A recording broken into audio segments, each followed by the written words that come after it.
Liz Trulock plays with a known delaminated paddle. She didn't have any more paddles. She put down one and she's like, yeah, I know this is bad.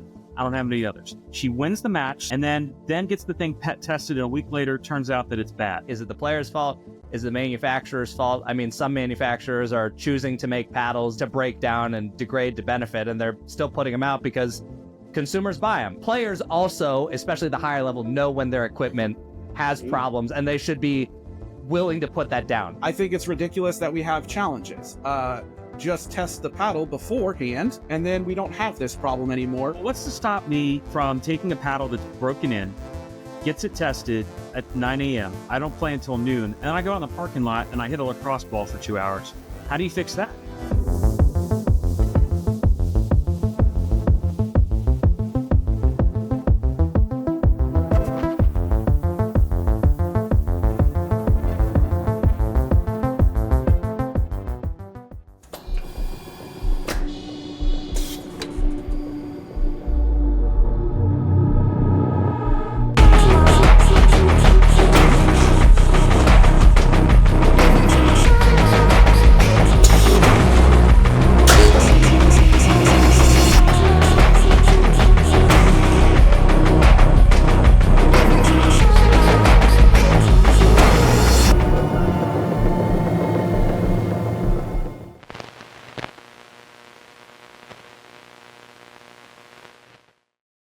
Hello, welcome back to the Future of Pickleball. I'm Paul Olson. I'm your host of this show.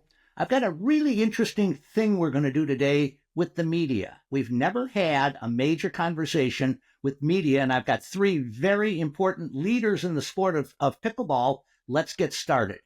I want to introduce our group today, and we're going to start with Todd Boss. And Todd has a very, very interesting background. He writes for Forbes. He's a contributing writer for the Forbes Sports Money blog.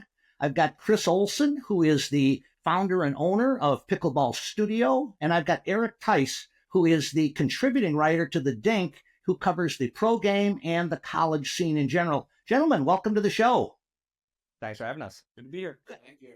I'll tell you, one of the things that I want to do is, before I get started with these guys, if you're watching this show, if you like the kind of people that we're getting on here and you enjoy our content, hit the like button, subscribe, and bang that notification bell so that you'll get these things on a predictable basis. That being said, what I want to do is I want to jump in here and I want to kind of talk about what are the roles of media? What are the responsibilities? How do we deal with integrity of information, with conflicts, with controversies in the pickleball social media? Todd, you've got an actual real background in media and connecting with a very, very prestigious organization. Why don't you give us your thoughts? Well, I mean, from my perspective, I think that especially in sports media, where a lot of, not just in pickleball, but we also in other major leagues, where you see basically monopoly power of a league that controls a limited structure of teams and controls the flow of information. There's always this tendency to have transparency issues and questions about competition and the competitiveness and decisions that a league makes. So I think, in my perspective, sports media our primary goal from that perspective is kind of auditing the leagues, keeping them honest, making sure that the fans of the sport trust them and agree and have a concept of why decisions are being made. Very nice. Chris, I met you several years ago. I think you were just kind of early in starting your podcast. I remember a lunch hearing you talk about we're never going to be in the podcasting game again after doing the speed cubing podcasting. But you were a guy that I really wanted to get on this show because you had a background in podcasting before pickleball, and I don't think there's anybody else that had that history. What is your perspective on how this whole thing in the media is going? Yeah, I mean, I think it's been good at the rate it's been going right now. I think, everyone's done a very good job of, for the most part, being very balanced. And I think the main goal of everyone is just to make sure everyone stays honest. Like, my role in particular is more on the paddle side than it is related to the pro game. We'll talk about it, but it's more about paddles. But the whole reason things started was to basically audit the companies and be like, yeah, you're giving us all this marketing speak and claiming all these things, but there's no one keeping you accountable to see if you're actually doing what you're saying you're doing. So that's kind of been my goal from the start. And plenty of other people have joined in on that and helped as well, which has been great. Terrific. Erik, where you focus heavily in the pro game and the college game, how do you deal with the challenges of differing forms of information? Yeah, there's a lot of information coming my way all the time. There's different tours in, pro pickleball. There's the APP, PPA, MLP. There's international tours. And so it becomes a kind of a hierarchy for me in particular. Okay, what information is most important to my fans, and what information has the biggest movement in pro pickleball, and then I kind of go from there. And also a little caveat to that is what information helps grow the game. And so I think all of us here would agree, like my main objective as a media member is to help grow the game. I really want to I particularly focus on the pro pickleball game, obviously. And so anything that comes through my desk, I look at with a lens of, okay, will this help my fans understand the game, and will it help the game grow? And if the answer is no to either of those, then it's probably going to be maybe a lesser article, or maybe even not even touched, because there's so many people looking for media to cover things right now. Yeah, it is really sort of interesting as we do this, and I consciously kind of chose to pick you guys out because I know you all come from a very different specific background in the sport of pickleball. One of the things that I do see is there's a need in media always to be who can be first, who can get the first release, who can get the first piece of information out there. How do you deal with that and manage vetting the information that you're broadcasting? Todd, you come from the, sort of the classic media world. How do you handle that? So from my perspective, I differentiate between blogging and like breaking news and being a Twitter whore. Sorry. And in more conventional journalism, where I'm actually writing a story or a recap or whatever. I have a really difficult time writing something in 500 or 800 words, and it's not my goal, and it's not really what I have interest. Like for example, I'll get hit up by somebody's press agent, and they're like, "Hey, under embargo till 9 a.m. tomorrow." Chris and Erik, I'm sure you get these like all day, every day as well. Hey, under embargo, we're going to announce something. Some MLTP team is going to announce a partnership, or they're going to announce something or another. Don't care about that, frankly. For me, that's not a story. If it's something that's like meaningful to the industry at large, I would be interested in covering it, and then adding some thoughtful, narrative about it. Like that's my writing style. That's what I like to. It's not an editorial, and I certainly don't aim to be critical. But it is more talking about, hey, well, this is what's happening, and this is what I think it means for the industry as a whole. Yeah, and on that note, one of the things that I remember, I don't remember when you did it. It's quite a while ago, but you did an article that really, it was when we were in the middle of the tour wars and everybody hated everybody. And I really was, I've lived in this space for a pretty long time, and I've sort of seen it all develop even from before COVID. I think of BC as before COVID and AC is after COVID. And so I saw it all happen. And your article was the most accurate from my understanding of the way the industry went. And because that's really what kind of led to this show, was really kind of how do we talk about how does the media take responsibility, just like they ask other entities to take responsibility for the information that they put out. Chris, your comment about advertising speak, I spent a little bit of time in the advertising speak world making up things just because they really sounded good. When you're vetting your information and your show gets more and more coverage now, you're a pretty trusted resource in the market space.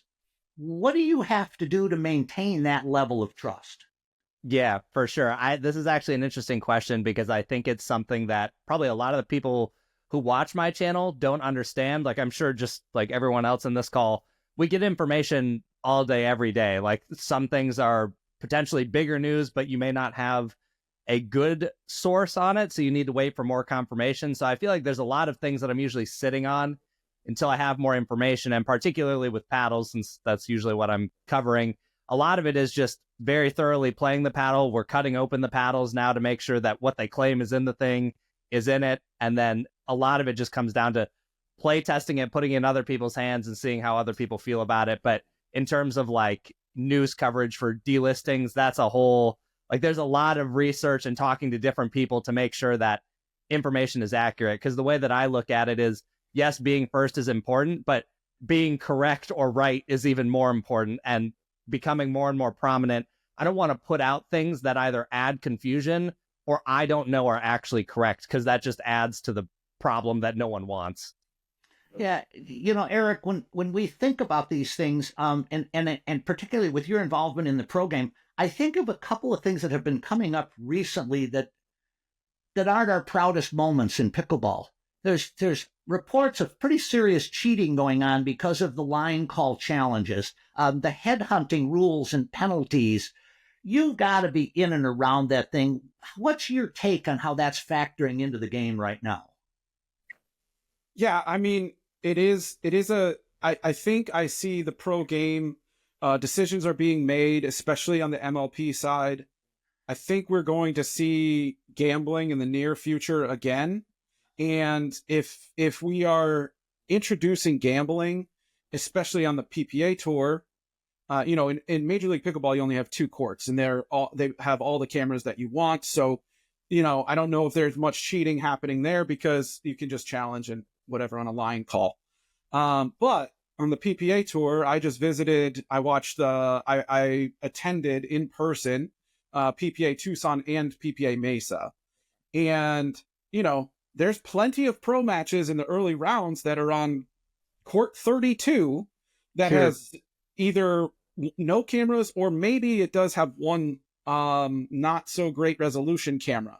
And I can tell you there were some pretty contentious plays fairly regularly throughout that entire event on those kind of smaller courts, because those matches are very important for those players, and there's no real way to govern those line calls. I'm specifically talking about line calls. Mm-hmm. So I think we have to shore that up in order to get the cheating out of the pro game altogether. How we do that is going to be a big step financially, because they're going to need more cameras to do that. It's interesting. We're going to start to get into some subjects that I want to touch, and that really aren't our proudest moments in the pickleball space. And it really is a little bit of a shame in the standpoint that the nature of what pickleball was in its early stages, and even really up until, in my mind, a year and a half to 2 years ago, was ethics, honesty, integrity were sort of the cores that made our sport cool and unique and engaging. And I thought that it'd be interesting for us in the media to talk about that and how we all can contribute, or can we contribute? What can be done? On that order, Chris, you've been so involved here in the last 6 months of the paddle wars and all of this stuff. As you look at it, how do you see your overall role in the pickleball space?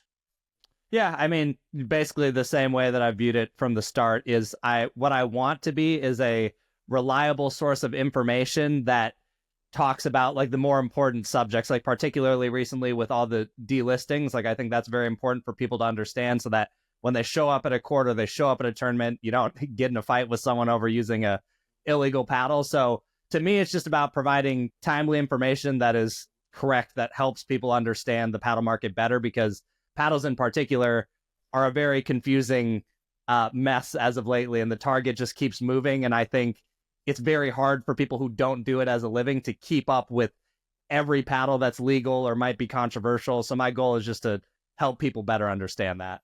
Good. On that order, Todd, I know you had a very extensive background, and you may still be involved with racquetball, but it is you've got a long history with another sport that had some of its own struggles. What is your position on the ethics and the integrity of the sport of pickleball? When it comes to equipment? and paddles? Well, no, with just Or- sort of the nature of the sport and the wholesomeness of the sport that we used to have. All right, if I'm comparing it to racquetball, which has a pro tour that dates back into the 70s and racquetball has an incredible history of, I mean, people like literally getting into fights on the court from a competition perspective, because you're two people inside of a 20 by 40 box and there's elbows being thrown and people are being tripped. Okay, we don't see that in pickleball, right? However, what we do see is just a direct result of human nature. These people are competing. You know, there's a line call. It's close. These guys are hitting this ball 60, 70 miles an hour. It's zooming by you.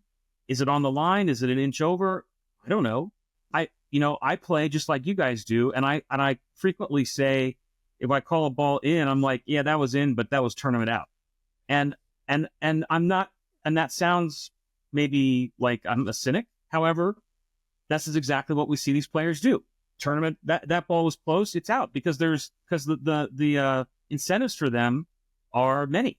You know, you guys talked about a lot of these bad calls on court 32 are in the early rounds. These are players that are not under salary. These are players that often paid $1,000 freaking dollars to get into this tournament because they're trying to move their way up. And if that call means the difference between moving on and getting onto a show court and being able to, you know, show their sponsor that they're getting some view, which might lead them to getting a better equipment and a better deal, I totally get it. And I have no problem explaining that away. It's also worth saying that these people see each other too often. These guys are playing each other 35 times a year, right? You want to know why Ben Johns put a missile at Huang Duong's head? It's because they play too much. These guys are playing like every other week. You've got hundreds of guys. Not every one of them is going to get along. And then, Paul, this goes back to your concept about, you know, the good old days where everybody was nice and cordial and no one purposely hit each other in the head or in the body. That's not the way the sport's played anymore.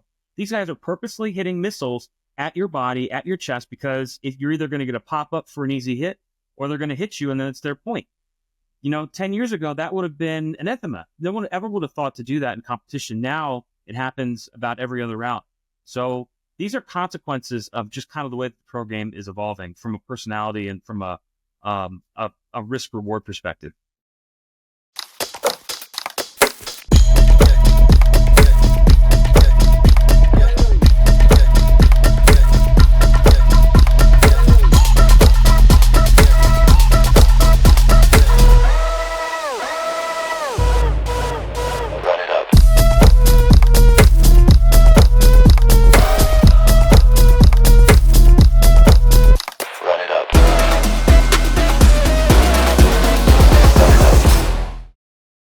You know, Erik, we just recently had a situation in the program that was the first one, and it kind of overlaps with Chris's world. And that was when Travis Rettenmeyer provided the first paddle challenge in the history of the pro game, and he won. And I wasn't aware of what the consequences were for the player that was challenged if they turned out to be using a cheating paddle, or that the player that called them on it could be financially punished if they weren't using an illegal paddle. And it is, how do you see the paddle relationship between the player and the player's sponsor? How do you see that evolving in the pro game? Yeah, that's a good question. A couple things on that to give the audience a background. First of all, Travis was playing with Elise Jones against Eric Roddy and Liz Trueluck in PPA Mesa. It is of note that Liz Trueluck was the one who had her paddle challenged, and it was a Yola paddle. Liz is a free agent in terms of paddles. She is not sponsored by Yola, and she did not receive that paddle from Yola. She received it second party through another signed Yola player. I don't know that to be 100% true. But so that gives you a little bit of background there. Now, with that being said, I do think if a player is sponsored by a paddle company and they lose a challenge like that, I do think that probably the paddle company should be taking some onus in that and helping with the fees. For the audience, Liz Trueluck, because the paddle was challenged and the paddle was deemed illegal, she is now fined $2,500 by the UPAA. If the paddle was found to be legal, Travis would have been fined $1,000. Now, when it comes to that, all of that being said, I think, me personally, I think it's ridiculous that we have challenges. Just test the paddle beforehand. It's a round of 64 match. It's a main draw match. I think every main draw match should be having paddles tested before with the little sticker, and then we don't have this problem anymore. So I think we just need to move that. I think the PPA Tour starts testing at round of 32. Anything in the main draw, let's just test it beforehand, because if it was tested beforehand, I know that the paddle would have failed and Liz would not have played with that paddle. So that's my take on that. Well, Erik, So, that's sort of interesting. Chris and I were at an event, I don't know, 2 months ago, that was USA Pickleball's media event, where they were talking about how they were testing and what their new protocols were going to be. And a real topic of conversation at that event was really evolved into who should be responsible. Should the governing body be responsible for this? Should the manufacturer be responsible for following the rules? Do the players have anything to do with it? And one of the things that I think in this group of us is, what can we in the media do to help solve these problems? Because we're all looking for positive things to talk about, but unfortunately we also get some negative things that go on in the sport. Chris, how do you see that factoring into the way you approach reviewing paddles? In terms of like equipment breaking or issues with equipment? Well, in terms of who might be responsible. So you're not involved in the pro game, you're not involved with any of the manufacturers directly. But when a situation like this comes up, where there was obviously, when one player can feel the response of another player's ball, and you deal with that all the time. How do you think that should be dealt with in the sport from the media perspective? Yeah, I think it's a very tricky situation, and I think this is part of why everyone's so frustrated with paddles right now. Is it the player's fault? Is it the manufacturer's fault? I mean, some manufacturers are choosing to make paddles that are very well known at this point to break down and degrade to benefit, and they're still putting them out because consumers buy them. Even if people know there's a problem, people like how they play, and there's a lot of people who still just don't even understand what the problem is. And even more confusing is there are paddles that are very, very hard for an average consumer to know is actually broken, that do have issues. And the only way you're going to catch it is with like x-rays or cutting the paddle open, which are not feasible for amateurs to do or most tournaments to do. So it's a very tricky situation right now, and it's hard to figure out who to pin it on, but it's something that needs to be figured out. Personally, my opinion is that it should be more on the manufacturers to be putting out more durable products, because they know there's an issue and they know what consumers want, and they're still producing some of these paddles. But players also, especially the higher level, know when their equipment has problems, and they should be willing to put that down. But I think there are some situations that are more cut and dry and others that are less so. Erik, on that note, one of the things that occurred to me, I've seen an awful lot of payment and punishment as a means of managing behavior in different sports through my lifetime. And one of the things that struck me is $2,500 seemed like baby change to me. Because in the standpoint, the manufacturers always, the player's not going to pay the $2,500. The manufacturer's going to pick that up. And for them, $2,500 to get caught is a very, very modest thing. Do you know if there's any other, well, like you say, so she wasn't a sponsored player of that manufacturer. I think we, the collective of people who aren't directly involved with either the players or the manufacturers, need to be in a position to start calling these things out, because they're not in the best interest of our sport. Does that make any sense? Anybody that wants? For sure. I think 100%. Todd had something to say. Well, okay. Well, Erik, I was going to give you a follow-up question. Okay. I'm going to compare and contrast two situations to you. Liz Trulock plays with a known delaminated paddle. If you listen to Travis Rettenmeyer's description of the situation, she didn't have any more paddles. She put down one, and she's like, yeah, I know this is bad. I don't have any others. She wins the match, so she sends a guy out of the tournament, right? and then gets the thing pet tested, and a week later turns out that it's bad. $2,500 fine. Okay. Meanwhile, Andre Daescu has a paddle that never shows up on a court. It's somebody accidentally pulled the wrong paddle. It was clearly a training paddle, because all these guys train with paddles with sticky stuff on it to implement more spin. We know this.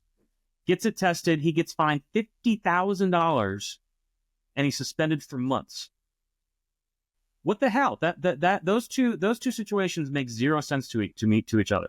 It's almost as if when George Brett got called out for using a bat to hit a home run in the game, and if the Yankees had gone right there and said that bat's bad, then they would have been like, well, we'll test it later, and we'll give you an answer in a week.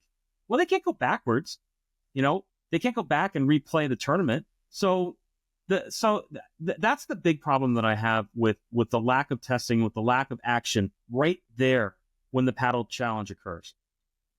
Right. And what I was trying to say was, that paddle should have been tested before they even started the match.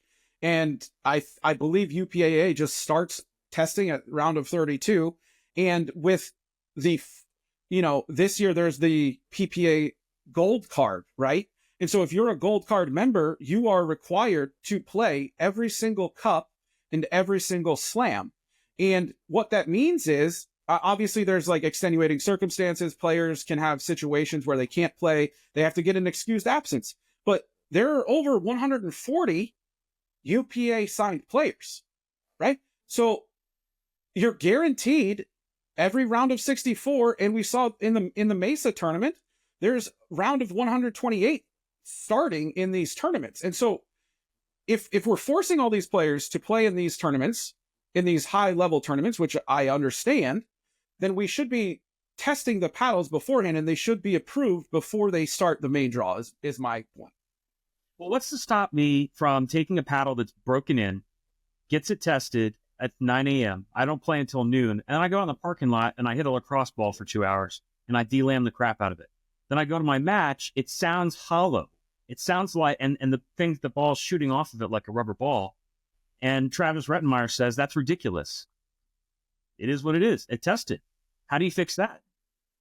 One of the things that came up when we were in Mesa or in Maryland with the USA Pickleball's Media Day was exactly this conversation. And I kind of took a little bit of different position than I think a lot of the other people did. And that is, my mindset is that this needs to be the manufacturer's 100% sole responsibility, because of the fact that so the testing protocols, whether it's UPAA or whether it's USA Pickleball, as they create their test requirements, exactly what you're saying, Todd, is it's the manufacturer's responsibility that if they've got a sponsored player or they've got a player who's damaging the paddle for benefit, it has to fall back on the manufacturer's responsibility. They're really the only ones that can police it. We have another issue, and I really want to get some feedback from you on this, Chris, because I know you're deeply involved in it, where we hear the term, well, this batch of paddles. Well, all these manufacturers, so many manufacturers that are dealing with offshore manufacturing, third-party manufacturers, that was a world I lived in for 30 years. If you think that you're going to get consistent production out of factories out of Asia, I think you might be a little naive. So subsequently, whose responsibility is that? In my mind, it seems that that's the manufacturer's responsibility. It's their brand that's on the paddle. Any thoughts, Chris?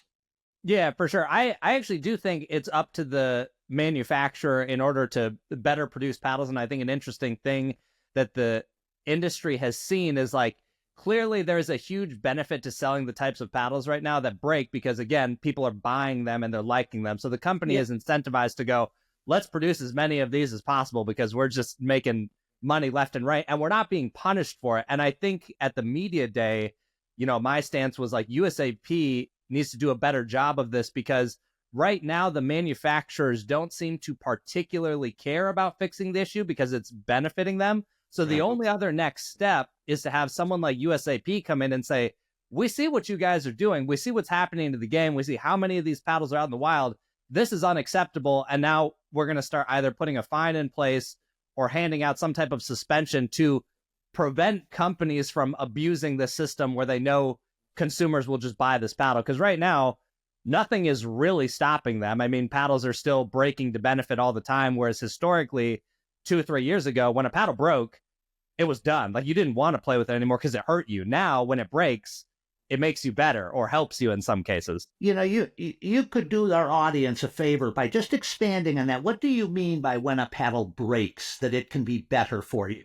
Yeah, so in most cases right now, really just what that means is like most cores are made of plastic polymer honeycomb. So a lot of times when they're building these paddles at the factory, there's too much pressure or heat in the mold, which squishes it down and essentially just turns it into a trampoline. The easiest way to see if your paddle's broken, it doesn't apply universally, but most times it's a good sign to check, is if you just take your thumbs and press in the center of your paddle. If you hear clicking, crunching, or it sounds like things are just breaking when you do that, there's a good chance your paddle's breaking. And no, just pressing your thumbs is not going to break it. Like, I mean, I could beat a paddle with a ball and some of them won't break. Like, your thumbs, you're not going to press hard enough to break it with your thumb. If it cracks when your thumb pressed, it was already broken. Now, when you say it's broken, does that affect the overall lifetime then of the paddle?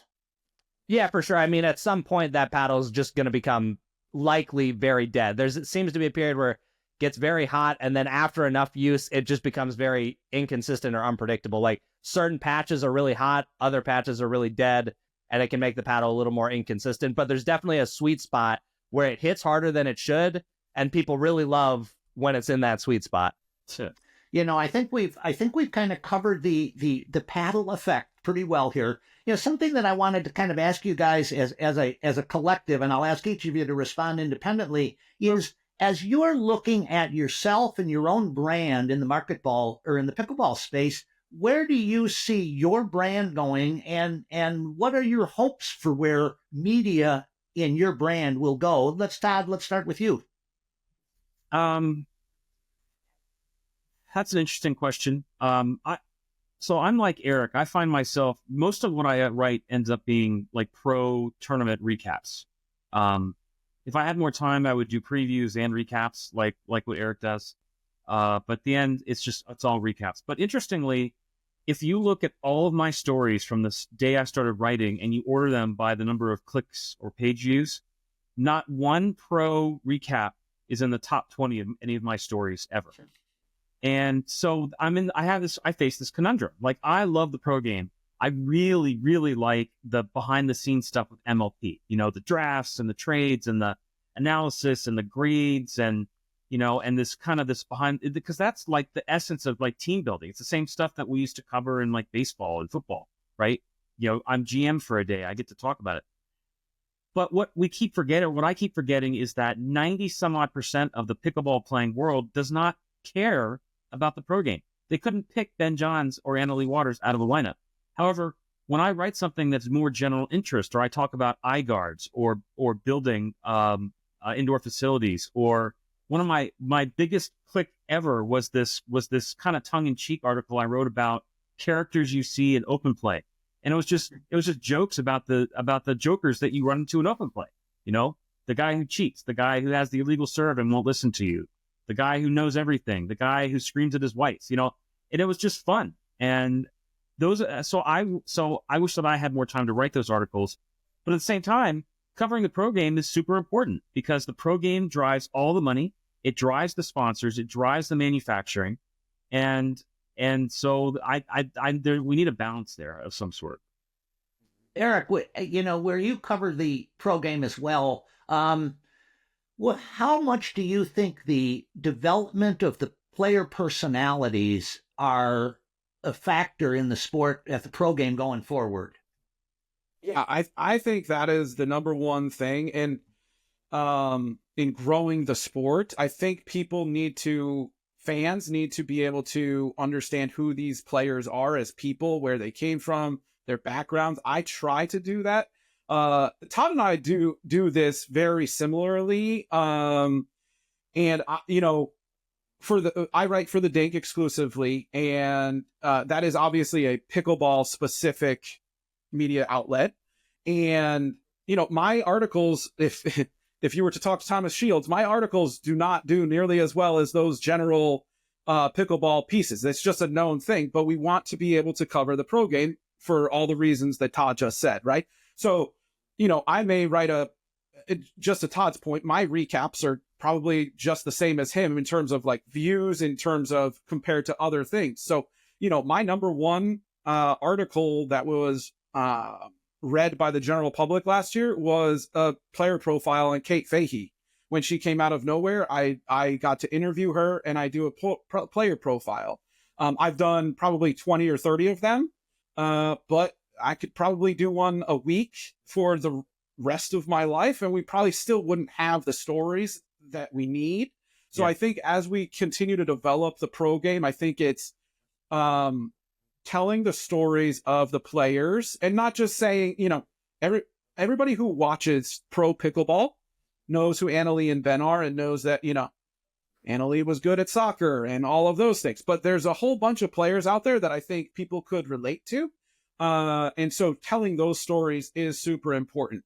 So that, Chris, this leads to a kind of an interesting perspective that I've got, having been a sporting goods industry professional my whole life, is we, as an industry, we want to grow and develop these personalities. The manufacturers want to align themselves through sponsorship with key players. And then the equipment side of it sometimes actually gets a little muddied. I've even heard people suggesting that there may become paddles that are designed only for pro players, which to me, that seems like the dumbest endorsement arrangement you could possibly do. You want the consumer to buy the paddle because they like Tyson McGuffin or Ben Johns. How do you see that playing out on the equipment side? Yeah, I see why people may potentially want that. Just with where the pro game's going, they probably should be using more toned down paddles, and it may be less problematic for amateurs to use paddles that are a little bit more powerful. But I do think it would cause interesting issues by only having paddles that pros use, and then, consumer nature, I think, is just going to go, well, I want what they're using. Like, how can I get my hands on one of those? Same thing with, it happens with tennis rackets. There are tennis rackets or pros that are using tennis rackets that are not actually what is being sold. It's paint job to something older that they liked, or maybe another models. Like, there's clearly examples of that out there, but in pickleball, I feel like that would not be a great thing. And there'd be a lot of people upset that they can't go buy the same paddle that Tyson uses and, whoever else. Something that I wanted to, and I know Chris will know about this. I'm not exactly sure how Erik and Todd, if you're following what's being projected in terms of the PEMA, or the Pickleball Equipment Manufacturers Association, but I'm a very strong believer, because of having been in industries, that the trade association was a very, very strong control agent in terms of what the manufacturers put out. And largely because there's generally a commitment to honesty and integrity. By being a member of an association, they're agreeing that they know what the rules are, that they have to comply with them, and within their own organization, they would be excoriated, without doing it. Do you think, and I'll go back to Todd on this one, do you think that the idea of a governing, or not, excuse me, I don't want to use the word governing, it's not a governing body, but a trade association designed to help add consistency and predictability to paddle manufacturing, that would be something that would be advantageous? I mean, I think it would. But do I think that that's where the industry is now? No. I think what you have right now is a slew of manufacturers, right? Yeah. What does USAP have? Like 300 manufacturers on their approved list right now. That's just, you're going to see over the years, you're going to see that whittle down. And you're going to see people start to focus, and paddles are going to start to get differentiated on their engineering, right? You're not going to be able to just call up random factory in China and spit out the exact same looking thing that 20 other manufacturers have with just a little bit of different ink on it. You think about the paddles that are different from an engineering perspective now. Selkirk or Gearbox and Eula, like these guys are going to start to overtake and be in the market. To answer your specific question, for me, it comes down to incentives. Right? You have USAP and now USAA that are UPAA that are kind of putting in very similar exit velocity tests, right? 1.44, 1.43 from a ratio perspective. That's what they're going to manufacture to. And the only thing that an equipment council might do is maybe they go to the two and be like, you guys are squeezing us. We need to move it to 0.44 or 0.45, or, try to speak as a group. But they're going to act in their own best interest because that's just human nature. It's sort of interesting because I see things a little bit different in the standpoint that one of the hurdles that has happened in the manufacturing and the confusion of manufacturing that we've had is I think it actually is detrimental to pickleball paddle sales. So the idea of, in my mind, the market space is how fast can we as an industry grow the pie? Everybody gets fed as we're getting more and more paddles. The concept or this idea now of having, and it's literally just a couple of manufacturers that are the ones that are sort of always in the center of this challenge. It raises questions with the consumer. I hear it from retailers all the time. They're talking about how do they answer these questions that the consumer's asking them about, will my paddle be good 3 months from now or 6 months from now? And I wonder if the idea of a governing organization. So one of the things, as an example, is that the rules, the current rules of governing the standards in pickleball, is that the paddle has to stay within compliance through the lifetime of the paddle. Well, everything that we talked about with Chris was that some of them are doing things after the paddle has been applied, then it's changing. But that if it becomes the manufacturer's responsibility that they know, if they can create a paddle that they know will change, they can make a paddle that they know won't change. And so I wonder about that. And Chris, you're the guy that lives in this paddle space all the time. What are your thoughts that way?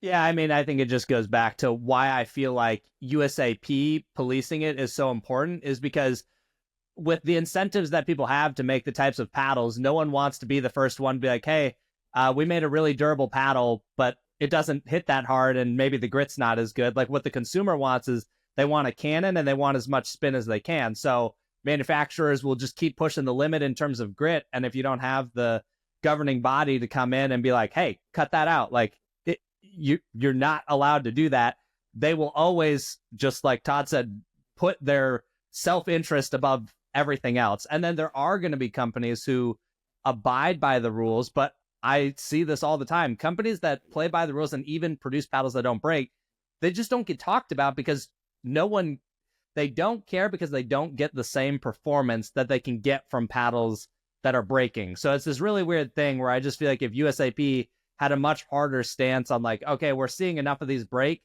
that's just got to go, then companies, if they're getting a penalty for it, go, okay, consumers, this is what you get. This is the best that's going to exist because we don't want to deal with the punishment anymore. But if they're just getting dollar bills from consumers buying these, they don't care. But then with the influx of news, we've sort of got new podcasters coming into the sport now the way paddle manufacturers did 2 years ago, where, we had a handful. So now you've got sort of the old salt like yourself, but it is the cost of entry to become a podcaster in the pickleball space and test paddles is pretty low. And We're seeing this start to come in all over the place, where there's actually, isn't there a benefit in having all this controversial stuff and these new paddles that nobody ever heard of a week ago, but now it gives you something to have content about? Isn't there some level of responsibility in the media to understand what the rules and compliance of the game are and are helping to simply maintain where the sport is going through that understanding? Yeah, for sure. No, I completely think that's the thing. And I think that's what we try to do our best too. Like, I mean, if you watch a lot of my reviews, I'm extremely, extremely vocal to the point that it's probably annoying more of my audience than it is anything else. But I talk all the time about this paddle breaks or we experienced this. You may want to be cautious about purchasing this. And like, this is going to cause problems. And I think people are almost sick of me saying that. So personally, I wish everyone would abide by the rules as much as humanly possible, because I just think it's better for everyone else. And yes, controversy, it gives us stuff to talk about, but at least from my perspective, it's not stuff that I want to talk about. I don't want to talk about governance of paddles. When I get a paddle in my hand, I just want to tell you how it plays and be done with it. I don't want to give you warnings about breaking, or maybe it gets delisted, maybe it doesn't. Like, those things do get clicks and people like to hear about it, but I personally do not like talking about it. But I cover it because I think it's important for people to be in the loop. So I'm going to take a quick commercial break here, guys, and I want to say thank you to Selkirk TV for allowing me to put on these kind of interviews and shows. If you're not using the Selkirk TV app on your phone, you're missing the greatest resource there is in the sport for information, for podcasters, even live coverage of PPA events from time to time. Go to the Selkirk TV on your app platform and download it. Gentlemen, I want to get narrowed down to sort of aiming this towards a completion.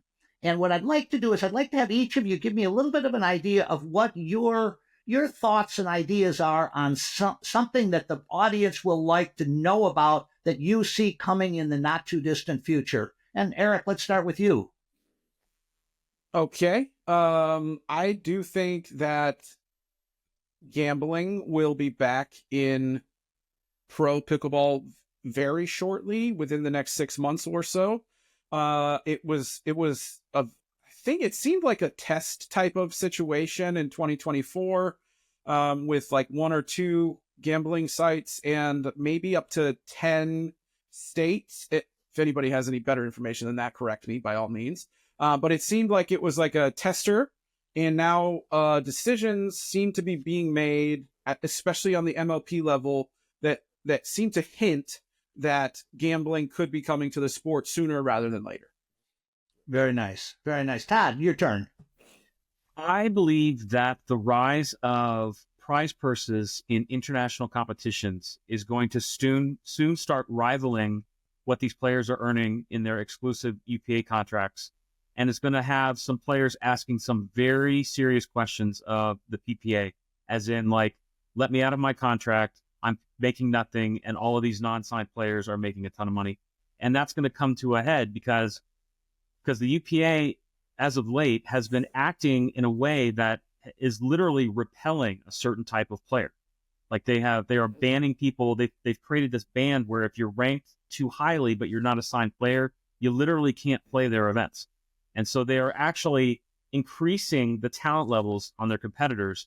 And I think that as an international money purses start to rise, that's going to lead very quickly to this kind of duality that they're not going to be able to manage. That's interesting. Before I jump into Chris, I want to mention I did an interview with a man named Pran Kohli from India, who is one of the organizers of one of the foreign big money tours. And I asked him specifically about how would he deal with the elite level players. And he said he thought that would take care of itself in the next couple of years when their contracts are running out and they need to renew them. They're going to be having a very different number of thoughts to make on how they want their career to be managed and controlled. So that could very well be the case. And Chris, what do you see going on? Yeah, I don't know that I have any big upcoming news. I think for me, it's just more of a hope that paddle testing gets figured out or manufacturers start policing things better, because it's just exhausting for everyone. I mean, I think with paddles, like, people just want to show up to the court and play pickleball. Like, they don't want to show up and like look at the guy and be like, hey, I heard on a podcast that's illegal. Like, you shouldn't use that. And then that person's never heard that. Like, I just hope that it all gets figured out and we can go back to just playing the sport. Very nice. Guys, I want to thank you all very much for joining me today. This is just great. I really looked forward to this. We're going to post each of your links in the on the podcast, so people will be able to find you guys. Let's all keep it going, and let's keep the media focused on being an advocate for the goodness of the sport, because I may be old and naive, but it really feels to me like that is the one thing that I see in pickleball that was never experienced in any of the other sports that I saw growing up. And I think it contributed tremendously to this enormous growth we're doing domestically. And I know it's contributing to what's happening internationally. Gentlemen, thank you very much for joining me today. Take care. See you on the court. Thanks, Paul. Thank you.